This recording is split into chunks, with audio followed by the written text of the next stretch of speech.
In this project, you'll create this elegant framed pearl pendant.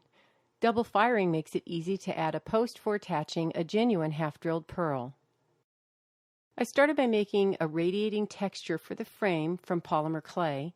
Then I baked it and let it cool. Then mist with cool slip so the clay doesn't stick, and impress my clay.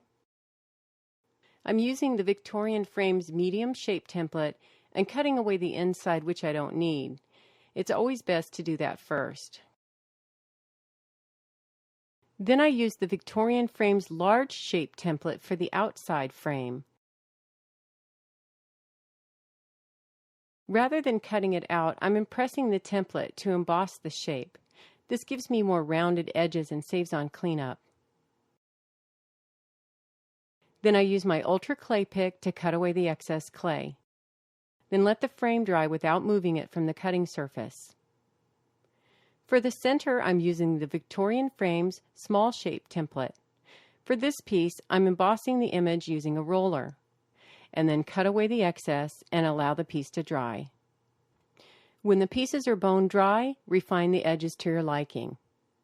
Then drill a hole in the center piece that'll be used later to insert a wire. Now I'm going to make a custom leaf from this round shape cutter. First I hammer the open end flat because I want the ends of the leaves pointy. Then I use my bench knife to open up the metal and form it into a leaf.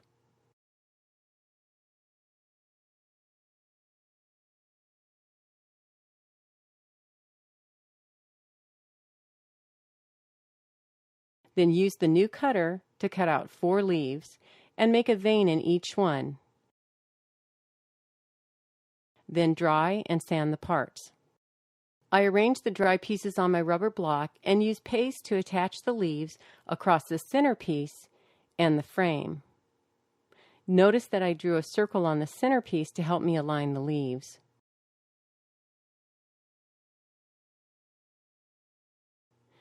Then allow this to dry well, and then it's ready to fire. After firing, I made a head pin with a large head from 20 gauge fine silver wire, which fits the pearl hole exactly.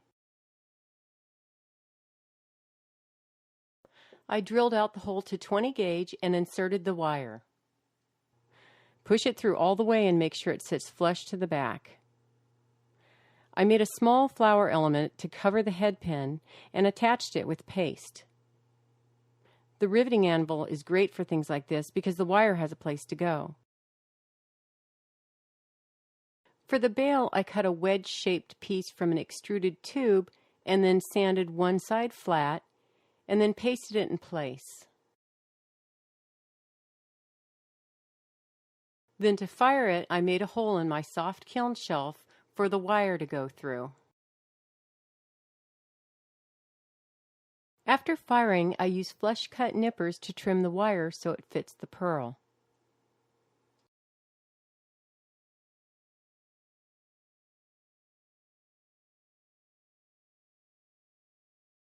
Check the fit to be sure the wire is short enough.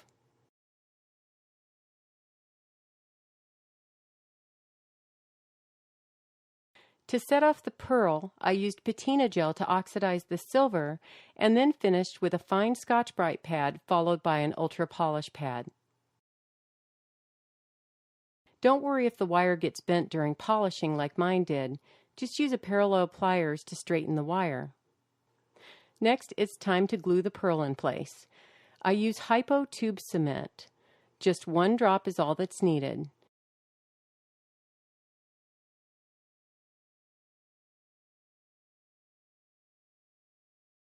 I use pearl tweezers to handle the pearl and place it on the wire, and then just hold that for a second.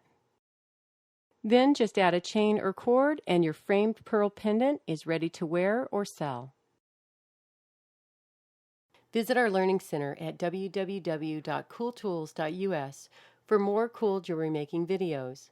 Subscribe to our YouTube channel, like us on Facebook, follow us on Twitter, and be sure to sign up for our email list to be the first to hear about new videos, new products, contests, and other cool stuff from Cool Tools.